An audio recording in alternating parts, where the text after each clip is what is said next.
செபிப்போம். கிருபையுள்ள நல்ல ஆண்டவரே, வார்த்தைகளால் எங்களோடு பேசுகிறவரே, இந்த நேரத்திலும் நீர் எங்களோடு பேசும்படி நாங்கள் ஜெபிக்கிறோம். ஆண்டவரே, உடைய வார்த்தைகள் சமட்டியை போல எங்களுக்குள்ளே சென்று கிரியை செய்கிற அந்த வார்த்தைகள் இப்பொழுதும் நீர் பேச நாங்கள் அதை பெற்றுக்கொள்ள எங்கள் இருதயங்களை நேர்முகப்படுத்தும். இயேசுவின் நாமத்தில் ஜெபிக்கிறோம் நல்ல பிதாவே, ஆமென். ஆண்டவராகிய இயேசு கிறிஸ்துவின் நாமத்தினாலே உங்கள் யாவருக்கும் எங்கள் குடும்பத்தின் சார்பிலே அன்பின் வாழ்த்துதல்களை தெரிவிக்கிறோம். மறுபடியும் உங்களை சந்திப்பதிலே எங்களுக்கு அதிக மகிழ்ச்சி. இன்றும் கூட நாம் தியானிக்கும்படி தென்னிந்திய திருச்சபை தந்திருக்கிற தலைப்பு பரிசுத்த நற்கருணை ஒப்புரவாகுதலின் மேஜை, holy eucharist table of reconciliation என்ற தலைப்பு. இந்த நற்கருணை ஆராதனை என்பது ஒவ்வொரு ஆலயத்திலும் சிறப்பு மிகுந்த ஒரு ஆராதனையாக பின்பற்றப்பட்டு வருகிறது. சாதாரண ஆராதனைகளுக்கு தரும் முக்கியத்துவத்தை விட நாம் நற்கருணை ஆராதனைக்கு மிகுந்த பயபக்தியோடு கவனத்தோடு அதில் கலந்து கொள்ளும்படி நாம் வருகிறோம். இந்த நற்கருணை ஆராதனை ஏன் பின்பற்றப்படுகிறது அல்லது எப்படி துவங்கியது என்பது நமக்கு தெரியும். பஸ்காவை ஆசரித்ததன் நினைவாக ஆண்டவர் அந்த நாளிலே, அந்த லாஸ்ட் சப்பர் என்று சொல்கிறோமே, பெரிய வியாழன் அன்று இரவு சீஷர்களை அமர வைத்து அவர் கால்களை கழுவி அவர்களுக்கு அப்பத்தையும் திராட்சரசத்தையும் பகிர்ந்து கொடுத்து, இது நான் வரும் அளவும் நீங்கள் நிறைவேற்ற வேண்டும் என்று சொல்கிறார். இது ஒரு நித்திய உடன்படிக்கை என்று சொல்கிறார். It's an eternal covenant. உங்களுக்கும் எனக்கும் செய்யப்படுகிற ஒரு உடன்படிக்கை. இந்த உடன்படிக்கையை நீங்கள் எப்பொழுதும் மீறிவிடக் கூடாது, இதை கடைசி வரை கை கொள்ள வேண்டும் என்று சொல்கிறார். அதாவது அவருடைய பிற்கப்பட போகிற சரீரத்துக்கு அடையாளமாக அப்பத்தையும், அவர் சிந்துகிற ரத்தத்துக்கு அடையாளமாக திராட்சரசத்தையும் நாம் எடுத்துக்கொள்ள வேண்டும் என்று ஆண்டவர் அதை அடையாளப்படுத்தி தருவதை பார்க்கிறோம். அதுவரைக்கும் அங்கு அப்பம் புசிக்கிற நிகழ்வு இருந்தது, ஆனால் அது பஸ்காவின் நினைவாக செய்யப்பட்டது. எகிப்திலே அவர்கள் சாப்பிட்டு அந்த ரத்தத்தை தெளித்து வீட்டை பாதுகாத்து உணவை அருந்தி வேகமாய் கிளம்பியதன் அதன் நினைவாக அவர்கள் பஸ்கா பண்டிகை, புளிப்பில்லா அப்ப பண்டிகை கொண்டாடி கொண்டே இருந்தார்கள். ஆனால் ஆண்டவர் நாம் பின்பற்றும்படி தன்னுடைய சரீரத்தையும் இரத்தத்தையும் இதற்கு ஒப்பிட்டு சொன்னார். இதுதான் இன்று நாம் பின்பற்றுகிற இந்த திருவிருந்து ஆராதனையின் நோக்கமாக இருக்கிறது. டேபிள்ல அமர்ந்து சாப்பிடுகிற வழக்கம் நம்முடைய வழக்கம் அல்ல. நம்ம எல்லாம் எங்க உட்கார்ந்து சாப்பிடுறோம்? கீழே. இந்த மேலை நாட்டு கலாச்சாரம் தான் மேஜையில் அமர்ந்து உண்கிற ஒரு பழக்கத்தை கொண்டு வந்தது. பிறகு ராஜாக்கள், இப்படி உயர்ந்த அந்தஸ்தில் இருப்பவர்கள் அதை செய்தார்கள். நாளடைவில் அது சாமானியர்கள் வீட்டிற்குள்ளும் வந்தது. நாமும் இன்று டைனிங் டேபிள் வைத்திருக்கிறோம். நிறைய பேர் வைத்திருப்போம், ஆனால் அங்க அமர்வதில்லை. இது பெரும்பாலும் எல்லார் வீட்லயும் இருக்கும். சிலர் கீழே உட்கார்ந்து சாப்பிடுறோம். பொதுவாக இந்த உணவு மேஜை அல்லது டைனிங் டேபிள் எதை காட்டுகிறது, அதை பற்றி ஒரு சில வார்த்தைகளை நான் சொல்லிவிட்டு செய்திக்குள் கடந்து செல்ல விரும்புகிறேன். டைனிங் டேபிள்ல யாருமே முகத்தை திருப்பி கொண்டு உட்கார முடியாது, அப்படித்தானே? டைனிங் டேபிள் என்னதான் செய்ய முடியும்? ஒருவரை ஒருவர் பார்த்தாக வேண்டும். ஃபேஸ் டு ஃபேஸ் பார்த்துதான் உட்கார்ற மாதிரி அமைப்பு இருக்கு. யாரும் யாரையும் திருப்பி கொண்டு உட்கார முடியாது. அடுத்தது, same food is shirt among everyone. எல்லாருக்கும் ஒரே உணவு பரிமாறப்படுகிறது, அப்படித்தானே? டைனிங் டேபிள்ல ஒருத்தர்கிட்ட ஒளிச்சு இன்னொருத்தருக்கு தர முடியுமா? மாட்டிக்கிடுவோம். அப்போ எல்லாருக்கும் ஒரே வகையான உணவு தரப்படுகிறது. இப்போ ஒருவர் வருகிறார், அறிமுகம் இல்லாதவர், ஏதோ பேசி அவருக்கு தேவையான ஒன்றை தர விரும்புகிறோம். வாங்க உட்காருங்க, சாப்பிடுங்க அப்படின்னு நம்ம சொல்றோம். இங்குதான் ஸ்ட்ரேஞ்சர்ஸும் குடும்ப உறுப்பினர்களாக மாற வாய்ப்புகள் இருக்கிற இடம் அதுதான். அதே போல என்னை போலவே இன்னொருவருக்கும் அங்கு நாற்காலி இருக்கிறது என்பதை உணர்கிற இடமும் இந்த டைனிங் டேபிள் தான். அடுத்தது, சாப்பிடுகிற நேரத்தில் தான் நிறைய உரையாடல்கள் நடக்கிறது. It's a place for conversation. நிறைய பேசிக்கிறோம். இன்னைக்கு என்ன நடந்துச்சு, என்ன பிரச்சனை, என்ன தரணும், என்ன வாங்கணும், இப்படி சில கதைகளை பேசுகிற இடமாக மாறுகிறது. சில நேரம் உணவு உண்ணும்போது அல்லது அந்த சாப்பிடுகிற இடத்தில் தான் பழையவைகளை நினைவுபடுத்துகிறோம். உங்க பாட்டி இப்படிதான் சொல்லுவாங்க, அப்பா இத செஞ்சாரு, அம்மா இத சொல்லி கொடுத்தாங்க, அம்மா இப்படித்தான் சமைப்பாங்க, அம்மா இப்படிதான் சாப்பிடுவாங்க, இப்படி சில வார்த்தைகளை நான் பேசுவதுண்டு. இது பழையவைகளை திரும்பி பார்க்க வைக்கிற ஒரு இடமாக இது மாறுகிறது. இன்னொன்று, யாராவது ஒருவர் உணவு தயாரித்தால் தான் அங்கு உட்கார்ந்து சாப்பிட முடியும். somebody has to prepare food. உணவை ஒருவர் தயாரிக்க வேண்டும். ஏன் இந்த டைனிங் டேபிளை குறித்து இவ்வளவு வர்ணனை செய்தியிலே என்றால், ஒரு உணவு அருந்துகிற மேஜையை போலதான் இந்த திருவிருந்தும் பரிமாறப்படுகிறது. ஒருவர் அதை பரிமாறுகிறார், ஒருவர் அதை தயார் செய்கிறார். நாமும் நம்மை போன்ற எல்லாரும் அந்த விருந்திலே பங்கெடுக்கிறோம். இந்த விருந்திலே எல்லாருக்கும் ஒரே உணவுதான் தரப்படுகிறது. ஆனால் விருந்தினோடு உணவு அருந்துகிறவர்களும் நானும் எப்படிப்பட்டவர்களாய் இருக்கிறோம் என்பதுதான் இந்த விருந்தின் முடிவிலே நாம் கேட்டுக்கொள்ள வேண்டிய கேள்வியாக இருக்கிறது. நாம் சுவிசேஷ வேத பாடம் 4லுமே ஆண்டவர் கடைசியாய் இந்த லாஸ்ட் சப்பர், பெரிய வியாழன் அன்று அவர் காட்டி கொடுக்கப்படுவதற்கு முன்பாக அவர் உணவருந்திய அந்த நிகழ்ச்சி தரப்படுகிறது. எடுத்துக்கொள்வோம். மத்தேயு அதிலே 26வது அதிகாரத்திலே 26 முதல் 28 வரை தரப்பட்டிருக்கிறது. இதை வாங்கி புசியுங்கள், இது என்னுடைய சரீரம் என்று சொல்கிறார்.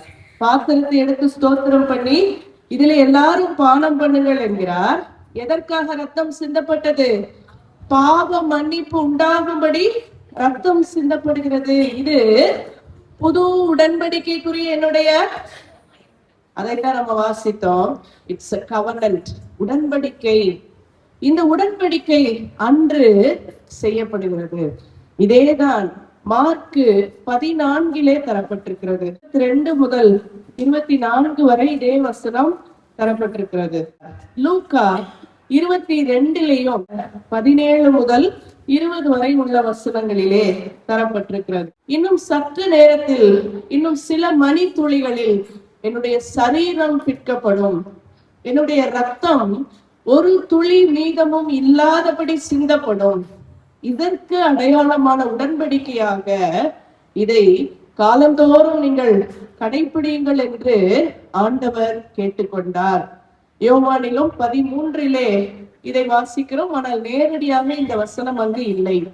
நாம் வாசிக்க கேட்ட 1 கொரிந்தியர் 10 மற்றும் 11வது வசனத்திலே இந்த திருவிருந்தை குறித்து, அந்த யூகாரிஸ்ட் பற்றி தெளிவான வசனங்கள் தரப்பட்டிருக்கதை பார்க்கலாம். 1 கொரிந்தியர் 11:26 எடுத்தவர்கள் வாசிக்கலாம்.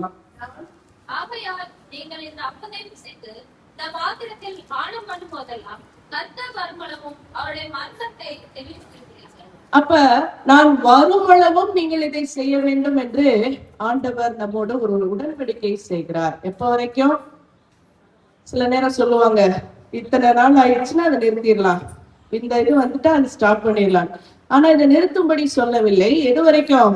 நான் திரும்ப வருமளவும், நான் வருமளவும். எதற்காக இதை செய்கிறோம்? என்னுடைய மரணத்தை நீங்கள் தெரிவிக்கிறீர்கள். எல்லார்ட்டையும் சொல்றீங்க, எனக்காக அவர் அடிக்கப்பட்டார், எனக்காக அவர் ரத்தம் சிந்தப்பட்டார், எனக்காக ஒருவர் தன் உயிரை கொடுத்தார். இதை அறிவிக்கும்படிதான் இந்த ஒரு நிகழ்ச்சியை நாம் விடாமல் கடைபிடிக்க வேண்டும் என்று ஆண்டவர் சொல்கிறார். நாம வாசித்தோம் மத்தேயு, மார்க்கு, லூக்கால அது சொல்லப்படுது, பாவ மன்னிப்பு உண்டாகும்படி. இந்த திருவிருந்து வெறுமனே நினைவு கூறுகிற விஷயம் மாத்திரம் அல்ல, அதை தாண்டின விஷயங்களை நமக்கு அது செய்கிறது. நம் பாவங்களை மன்னிக்கிற ஆற்றல் பெற்றது அவருடைய ரத்தமும் சரீரமும். நாம இன்னும் வாசிச்சா தெரியும், நம்முடைய நோய்கள் குணமாகிறது, அற்புதங்கள் நடக்கிறது, நமக்கு ஒரு தெய்வீக பலன் கிடைக்கிறது. இந்த திருவிருந்தை கவனமாய் எடுக்க நாம் அழைக்கப்படுகிறோம். இந்த 1 கொரிந்தியர் 11ல 23 26 வரை உள்ள வசனங்களை எடுத்து வைத்துக் கொள்வோம். 23 வாசிக்கலாம். நான் அவருக்கு ஒப்புவித்ததை கர்த்தரிடத்தில் பெற்றுக்கொண்டேன். என்னவெனில் கர்த்தராகிய இயேசு நம் காட்டிக் கொடுக்கப்பட்ட அன்பு ராத்திரியிலே அப்பத்தை எடுத்து ஸ்தோத்திரம் பண்ணி அதை விட்டு, நீங்கள் வாங்கி புசியுங்கள், இது உங்களுக்காக பிடிக்கப்படுகிற உங்களுடைய சரீரமா இருக்கிறது, என்னை நினைவு கூறும்படி இதை செய்யுங்கள் என்றார். பவுல் இதை எழுதுகிறார். இவ்வளவு வர்ணனையா எழுதுறாரு பவுல். நேரா பார்த்தது போலவே எழுதுறாரு. ஆனா இவர் நேரா பார்த்தாரா? இல்ல. அங்கு இருந்த சீஷர்கள் சொல்ல கேட்டு, அவர்கள் சொல்வதை கேட்டு புரிந்து கொண்டு இவர் எழுதுகிறார். நேரா பார்த்தது போலவே ஒரு அனுபவத்தோடு பவுல் எழுதுகிறார். இது புதிய உடன்படிக்கைக்குரிய ரத்தம். இது புதிய உடன்படிக்கையா இருக்கிறது. இத நாம பழைய ஏற்பாட்டு பகுதி வாசிக்க கேட்டோம். யாத்திராகமம் 24 வாசித்தோம். இந்த 24 நம்ம வாசிக்கும் போது அங்க அவர் ரத்தத்தை தகன பலியை செலுத்திட்டு அதை எடுத்து 7வது அவர் இதை வாசிக்கிறார் பாருங்க. என்ன புத்தகம் அது? உடன்படிக்கையின் புஸ்தகத்தை எடுத்து அவங்க காதுக்கு கேட்கிற மாதிரி வாசிக்கிறாரு. பாதி ரத்தத்தை அங்க தெளித்து பாதி ரத்தத்தை பலிபீடத்துல தெளித்து விட்டு அவர் சொல்றாரு பாருங்க, 8வது வசனம். எடுத்து ஜலத்தனை மேற்கெடுத்து இந்த வார்த்தைகளை யாவையும் கொடுத்து கர்த்தர் உங்களோட பண்ணின உடன்படிக்கையின் ரத்தம் உடன்படிக்கையின் ரத்தம்.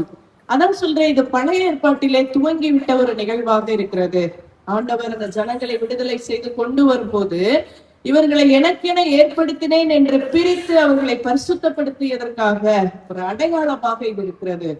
என்னுடைய உடன்படிக்கையின் ரத்தம். அன்று ஆடு பலி செலுத்தப்பட்டது, அது ஒரு உடன்படிக்கையானது. இன்று ஆட்டுக்குட்டியாகிய ஆண்டவர் நமக்காக தம்முடைய ரத்தத்தை செலுத்தினார். அது நம்மோடு ஏற்றுக்கொண்ட செய்து கொண்ட ஒரு புதிய உடன்படிக்கையாக இருக்கிறது. நாம் அந்த 1 கொரிந்தியர் 11 27வது வசனத்தை வாசிப்போம். இப்படி எவன் அபாத்திரமாய் கர்த்தருடைய அப்பத்தை புசித்து அவருடைய பாத்திரத்தில் பானம் பண்ணுகிறான், அவன் கர்த்தருடைய சரீரத்தையும் ரத்தத்தையும் குறித்து குற்றமுள்ளவனாய் இருப்பான். அபாத்திரமாய் யார் அந்த அப்பத்தை புசித்து பாத்திரத்தில் பானம் பண்ணுகிறானோ, அபாத்திரமாய் அதுல பங்கெடுப்பது என்றால் என்ன? பாத்திரமாய் பங்கெடுப்பதுன்னா அதற்குரிய தகுதிகளோடு அதை பெற்றுக்கொள்வது. அபாத்திரமாய் என்றால் தகுதி இல்லாமல் அந்த பெரிய மரியாதைக்குரிய ஒரு நிகழ்வை, ஒரு உடன்படிக்கைக்கான அடையாளத்தை, என்னை பரிசுத்தம் பண்ணுகிற ஒன்றை நான் பெற்றுக்கொள்ள விரும்போது தகுதியற்றவனாய் வராதபடி எச்சரிக்கையோடு இருக்க கடவோம். நீங்க திருவிருந்து ஆராதனையில சொல்ற ஜபங்கள் எல்லாம் யோசிச்சு பாருங்களேன். தாழ்மையின் ஜபம் சொல்றோமா? நம்ம ரொம்ப அதுக்கு தகுதியே இல்லை. நம்முடைய அபாத்திர தன்மையை புரிந்து கொண்டவர்களாக இந்த ஜபத்தை சொல்வோம்னு குருவானவர் சொல்வார். தகுதியற்றவர்கள் நாம்.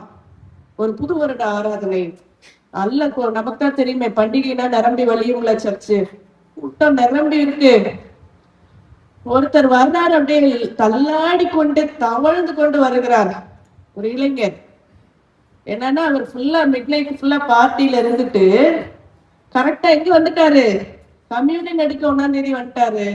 அவரால் ஏற முடியல, செருப்பை கலட்ட முடியல, தள்ளாடி கொண்டு அவரை ஒரு முதியவர் கைப்பிடித்து கூட்டு போய் எடுக்க வச்சார். கண்கொள்ளா காட்சி அது. இப்படிப்பட்ட தைரியத்தை எது நமக்கு கொடுக்கிறது? இந்த பரிசுத்த பீடத்தண்டையில் வருகிற பயபக்தி உணர்வு நமக்கு இல்லாததால் தானே இப்படிப்பட்ட செயல்களை செய்ய துணிகிறோம். இன்றும் குடிப்பது வெறிப்பது மாத்திரம் பாவம் அல்ல, ஏராளமான காரியங்கள் உண்டு.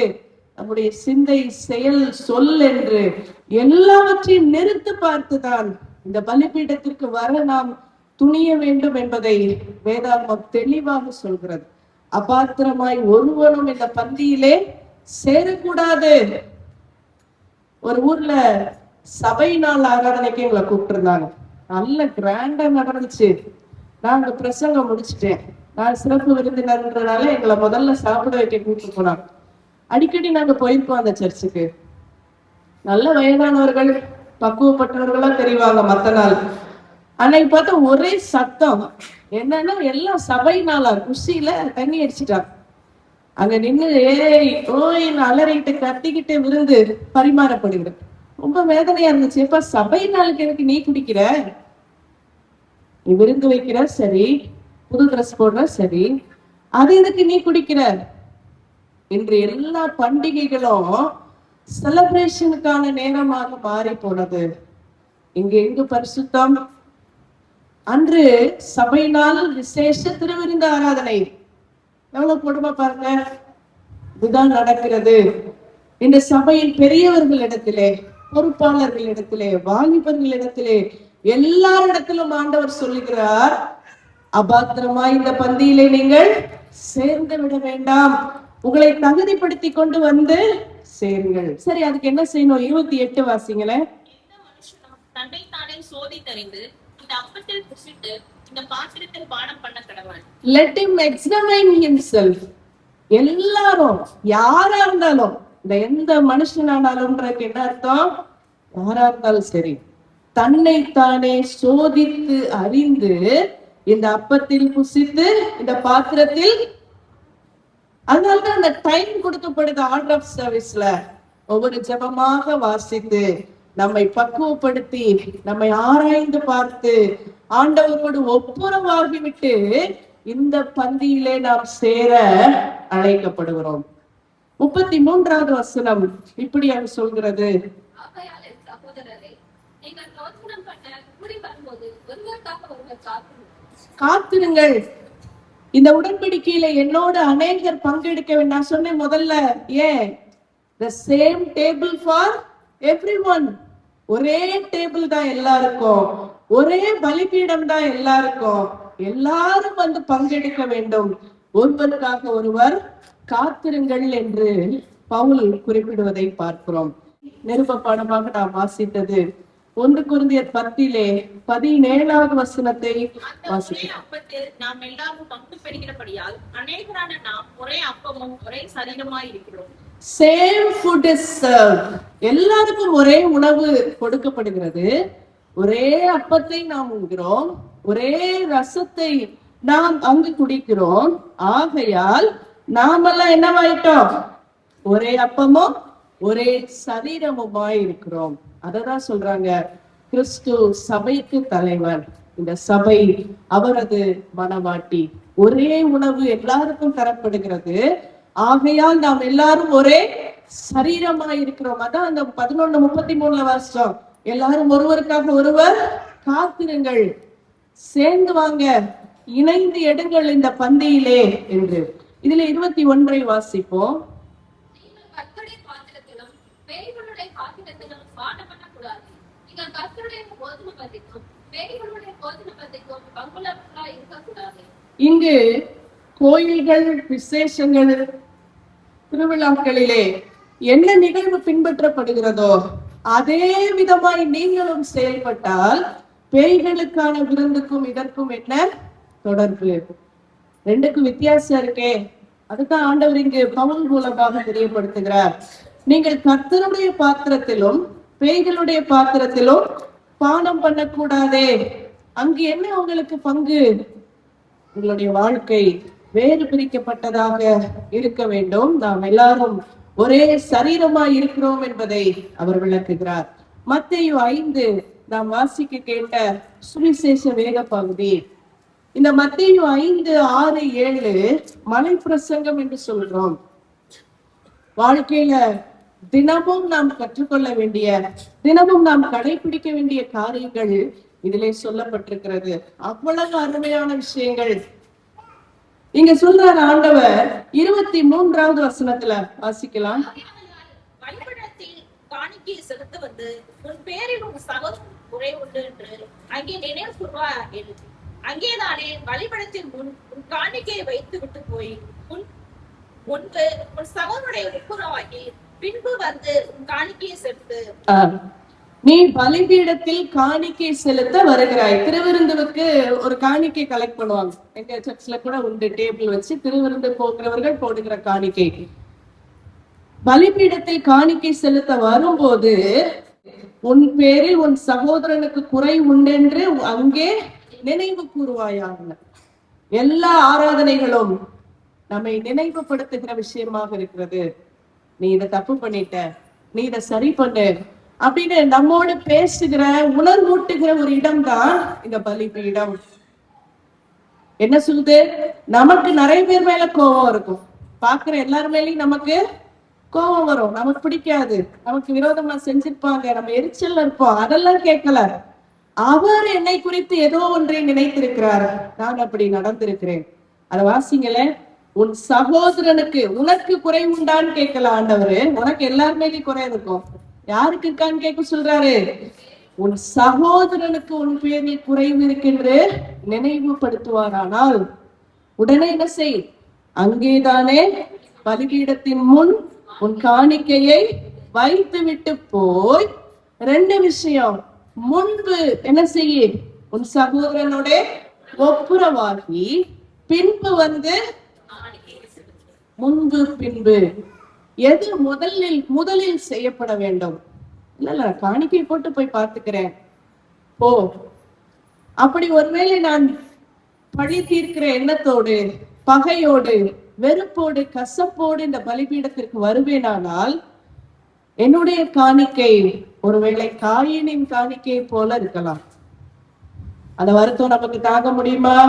நம்முடைய ஏற்றுக்கொள்ளப்படாத காணிக்கைகள், தள்ளப்பட்ட காணிக்கைகள் மகிழ்ச்சியை தருமா? தராது. அதனால்தான் ஆண்டவர் சொல்றாரு, முன்பு நீ போய் ஒப்புரவாகு, பின்பு வந்து உன் காணிக்கையை செலுத்து.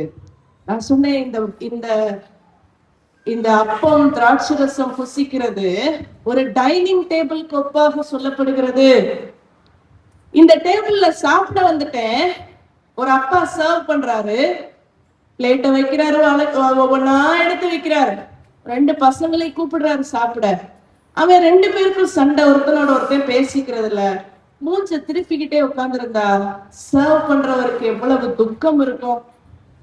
இதைத்தான் ஆண்டவர் இந்த இடத்துல நினைவுபடுத்துகிறார். உன் சகோதரனுக்கு உன் பேரில் ஏதாகிலும் ஒரு வருத்தம் இருக்கும் நினைச்சேனா ஓடிரு. ஒப்புரவாகி விட்டு வந்து உன் காணிக்கையை செலுத்து. இந்த பலிபீடத்திலே அபாத்திரமாய் பங்கெடுப்பது என்பது ஒப்புரவாகாமல் நான் பலிபீடத்திற்கு வருவதையே காட்டுகிறது. அபாத்திரத்தன்மை. நாம நினைச்சிட்டு இருக்கோம், குடிச்சிட்டு ஒருத்தன் கம்யூனியன் வந்தாதான் தப்புன்னு. இல்ல, எனக்குள்ளே பேதங்களும் போட்டிகளும் கசப்புகளும் பிறரை குறித்த எரிச்சலும் பாவங்களும் இருக்கும்போது அதை அப்படியே வைத்துக்கொண்டு நான் பலிபீடத்துக்கு வருவது எதற்கு சமம்? அபாத்திரமாய் பங்கெடுப்பது. ஆண்டவர் இதை நம்மை சீர்படுத்தும்படி எச்சரிக்கிறார். முன்பு ஒப்புரவாகு. அதனாலதான் நம்ம தலைப்பு சொல்லுகிறது, இந்த பலிபீடம் என்பது ஒப்புரவாகுதலின் மேஜை. This is the table of reconciliation. ஒப்புரவாகிற இடம் ஆண்டவருடைய பலிபீடம். இன்று யாரோட ஒப்புரவாகணும்னு ஆண்டவர் இந்த ஆராதனையில உங்களோட நினைவுபடுத்தட்டும், என்னோட நினைவுபடுத்தட்டும்னு நான் ஜெபிக்கிறேன். 25வது வசனம்.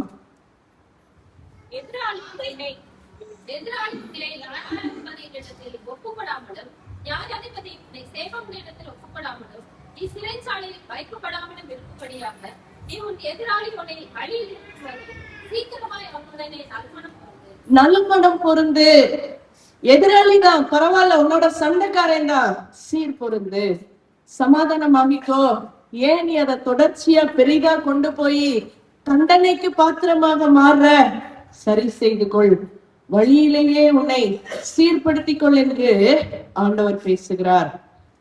மத்தேயு 5:23-24 தான் நாம வாசித்த 1 கொரிந்தியர் 11:28 குறிக்கிறது. இங்க நம்ம வாசித்தோம் 23-24 அப்படியே வச்சுட்டு போய் ஒப்புரவாகி கொண்டு வா. இங்க வாசிப்போம் 1 கொரிந்தியர் 11:28 என்ன சொல்லுது? எந்த மனுஷனும் தன்னை தானே சோதித்தறிந்து இந்த அப்பத்தை புசித்து இந்த பாத்திரத்தில் பானம் பண்ண கடவன். தன்னைத்தானே சோதித்து அறிந்து இந்த ஆலயம் நம்மை சோதித்தறிகிற இடமாக மாறட்டும். இந்த போஜனம், இந்த நற்கருணை, இந்த திருவிருந்து ஒப்புரவாகிற இடமாக மாறட்டும். பவுல் எபேசியருக்கு எழுதின நிருபம் 2வது அதிகாரம் 13 முதல் 16 வரை உள்ள வசனங்களை எடுத்துக்கொள்வோம். நீங்கள் இப்பொழுது கிறிஸ்துவின் ரத்தத்தினாலே சமீபமானீர்கள்.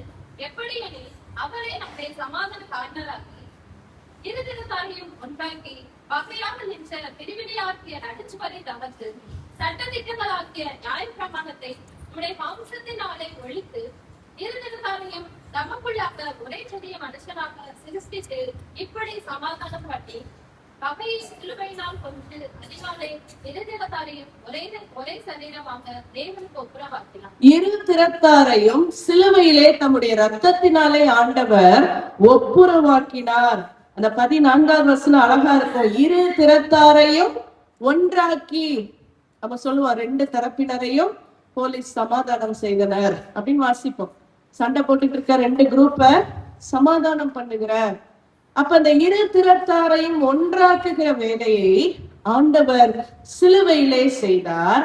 நீங்களும் நானும் இந்த பலிபீடத்தண்டையில் ஒன்றாகுகிற வேலையை தொடர்ந்து செய்ய அழைக்கப்படுகிறோம். தென்கிழக்கு நாடுகள், அந்த கண்ட்ரீஸ்ல சீஸ்ஃபயர், போர் நிறுத்தம், சண்டை நிறுத்தம் செய்யப்படும் போது என்ன செய்வாங்களா, சாப்பாடை பரிமாறிக்கொள்வார்கள். அடுத்தது உப்பை சாப்பிடுவாங்களாம். இதெல்லாம் ஒரு நடைமுறையாக இருக்கிறது. சாப்பாடை பகிர்ந்து கொள்றது. எதிராளி தான், ஆனாலும் நாங்க 2 பேரும் என்ன சாப்பிடுறோம், ஒரே உணவை. ஏன்னா சண்டையை நாங்க இன்னொன்னைக்கோட நிறுத்திக்கிறோம். சீஸ்ஃபயர், சண்டை நிறுத்தம் பண்ணும்போது இத செய்யறாங்களாம். எதிராளிகள் ஒன்றாக வேண்டும் என்பது ஆண்டவருடைய தீர்மானம். அதை அவர் சிலுவையிலே செய்தார். நீங்களும் நானும் இந்த மேஜையிலே செய்ய ஆண்டவர் நம்மை எதிர்பார்க்கிறார். நாம திருவிருந்து ஆராதனையில ஒரு பாட்டு பாடுவோம்ல, என்ன பாட்டு? கர்த்தரின். இந்த பாட்டை துவங்கிட்டாங்களேன்னு ஒவ்வொருத்தரும் ஒரு ராகத்துல பாடிட்டே இருப்போம். யார் முன்னாடி போறது, வந்து உட்கார்ந்து பாடுறதுன்னு பாடுவோம். ஆனா இந்த பாடல் எழுதப்பட்ட வரலாறு ரொம்ப அற்புதமான ஒன்று. மரியான் உபதேசியார்ன்றவர் தான் இதை எழுதுறாரு. இவரு 7000 பண்ணை பகுதியில உபதேசியராக பணி செய்தவர். அப்பெல்லாம் குருமார்கள் 3 மாதத்துக்கு ஒரு முறை, 2 மாதத்துக்கு ஒரு முறை தான் கம்யூனியன் கொடுப்பாங்க. மற்ற ஆராதனைகள் எல்லாம் உபதேசியார்கள் தான் நடத்துவாங்க. இவர் நடத்திட்டு இருக்காரு. அந்த ஆலயத்துல ஞான பிரகாசம்னு ஒரு மூப்பர், சபை மூப்பர், நான் தான் எல்லாம் அப்படின்னு இருக்கிற ஒருவர். அவருக்கு இந்த உபதேசியார் மேல ஒரு கோபம், உருன்னே இருப்பார். அவன் வந்தா நான் வரமாட்டேன் அப்படின்னே இருப்பார். இப்ப திருவிருந்து ஆராதனைக்கான அறிவிப்பு கொடுக்கப்படுகிறது.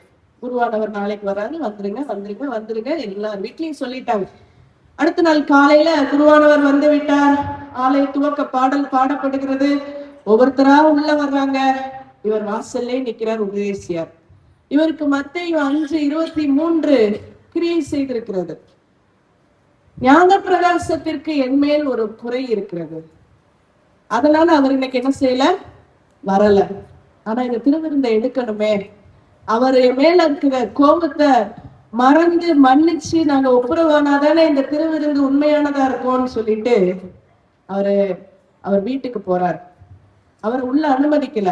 வாசல்ல நின்று பாட ஆரம்பிக்கிறார். புதிய பாடல், புதிய வரிகள் அவருக்குள்ள பெருக்கெடுத்து வருது. புதிய மெட்டு வயலினை இசைத்து கொண்டு பாடுகிறார்.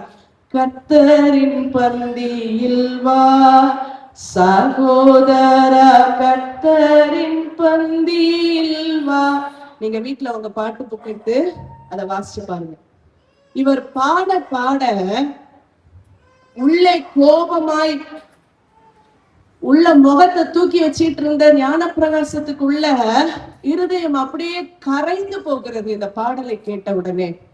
ஆமா இல்ல, அந்த பந்திக்கு போகணும்ல, பகையோட எப்படி பந்திக்கு போறது?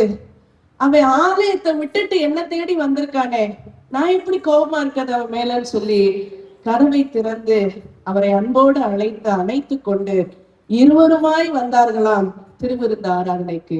இந்த பாடலை எழுதிய மரியான் உபதேசியார் இந்த சூழலில் தான் அதை எழுதியார். எவ்வளவு அற்புதம் இல்ல? இந்த ஒப்புரவாகுதல் தான் ரொம்ப அருமையான விஷயம். திருவிருந்து என்னை நினைவு கூறும்படி இதை செய்யுங்கள் என்று ஆண்டவர் சொல்றார். நான் திரும்பி வரக்கொள்ளவும் செய்யுங்கன்றாரு. ஆனா எங்கேயுமே சண்டையோட வந்து திருவிருந்து எடுங்க சொல்லல. உங்கள் பகைகளையோடு எடுங்கன்னு சொல்லல. எபேசியர்ல வாசிக்கிறோம், இரு திறத்தாரையும் ஒன்றாக்குகிறார் ஆண்டவர் சிலுவையிலே. இன்று நம்முடைய பகைகளை மறந்து ஒப்புரவாகுதலை கடைபிடிப்போம். பெற்றோரோடு பேசாத பிள்ளைகள் உண்டு, பிள்ளைகளை வீட்டில் சேர்க்காத பெற்றோர் உண்டு, சகோதரர்களோடு காலம் காலமாய் தொடர்பில் இல்லாத குடும்பங்கள் உண்டு, அருகே இருக்கும் உறவினர்களோடு பேச முடியாத குடும்பங்கள் உண்டு. கமிட்டி எலெக்ஷன் சண்டேல இன்றும் வகை வகையாய் வருடமாய் எதிர்த்து கொண்டிருக்கிற குடும்பங்கள் உண்டு. இது எதுவாக இருந்தாலும் இந்த மேஜையின் கீழ் வரும்போது நாம் எப்படிப்பட்டவர்களா வரணும்? ஒப்புரவானவர்களாக இந்த மேஜையில் வந்து இந்த பந்தியிலே பங்கெடுக்க அழைக்கப்படுகிறோம். அபாத்திரமாய் யாரும் பங்கெடுக்க கூடாது என்பதை வேதாகமம் திட்டமாய் நமக்கு கற்றுத் தருகிறது. அபாத்திரமாய் பாவத்தோடு, பழி உணர்வோடு, பகையோடு, மூர்க்கத்தோடு யாரும் வந்து இங்கு பங்கெடுக்க வேண்டாம். அபாத்திரம் என்பது வெறும் போதை வஸ்துக்களோடு, கெட்ட வார்த்தையோடு, சிகரெட் பிடித்து விட்டு வருவது மாத்திரம் அல்ல, பகையோடு இருப்பதும் அபாத்திரத்தன்மைதான். இன்று ஆண்டவர் ஒப்புரவாக்குதலின் ஊழியத்தை சிலுவையில் செய்தார். இந்த மேஜை நமக்காக செய்கிறது. இன்றும் எப்பொழுதெல்லாம் திருவிருந்துக்கு வருகிறோமோ பகை உணர்வை மாற்றி மன்னித்து ஒப்புரவானவர்களாக திருவிருந்து எடுக்க, இந்த பலிபீடத்திலே பங்கெடுக்க நாம் வருவோம். கண்களை மூடி ஜெபம் செய்வோம். இந்த ஜெபத்தின் போது ஆண்டவர் உங்களுக்கு யாரையாவது நினைவுபடுத்தினாரானால் நீங்கள் அவரிடம் நல்மனம் பொருத்துகள். பெரிய தண்டனை ஆண்டவரிடம் என்று பெற்றுக்கொள்ளும் முன்பாக சீர் பொருந்தி விடுங்கள். யாரோடு பகையா இருக்கிறோம்? யாரோடு முறைத்து கொண்டிருக்கிறோம்? ஆண்டவரே என்னை மன்னியும் சொல்லி கேட்போம். நான் எந்த நபரோடு ஒப்புரவாக வேண்டும் என்பதை உடனே எனக்கு காட்டும் என்று சொல்லி கேட்போம். ஆண்டவர் பேசுகிறவர். உங்களோடு இன்று மனதிலே இப்பொழுது ஆண்டவர் யாரை மன்னிக்க வேண்டும், யாரோடு நீங்கள் ஒப்புரவாக வேண்டும் என்பதை காண்பிக்கிறார் என்பதை நான் விசுவாசிக்கிறேன். ஜோமனோமா, கிருபையுள்ள ஆண்டவரே, திருவிருந்து என்பது எவ்வளவு மேன்மையான விஷயம் என்பதை நாங்கள் அறிந்து கொள்கிறோம். சிலுவையில் எங்களுக்காக ரத்தம் சிந்தி பகையை ஒன்றாக்கி இருகிறத்தாரை ஒன்றாக்கினீர். அந்த உடன்படிக்கைக்காக நன்றி. இப்பொழுதும் நாங்கள் எப்பெல்லாம் உடைய பந்தியிலே சேருகிறோமோ அபாத்திரமாய் கலந்து கொள்ளாதபடி பாத்திரமாய் பங்கெடுக்க எங்களுக்கு உதவி செய்யும். எங்களுக்குள் இருக்கிற பகையை ஆண்டவரே, இந்த எதிர்குணங்கள், பழிவாங்கும் எண்ணங்கள், மூர்க்கங்கள் எல்லாம் மாறட்டும். நாங்கள் ஒருவரோடு ஒருவர் ஒப்புரவானவர்களாக பந்தியிலே பங்கெடுக்க எங்களுக்கு உதவி செய்யும். நீர் எங்களோடு பேசியதற்காக நன்றி செலுத்துகிறோம். இயேசுவின் நாமத்தில் ஜெபிக்கிறோம் நல்ல பிதாவே, ஆமென்.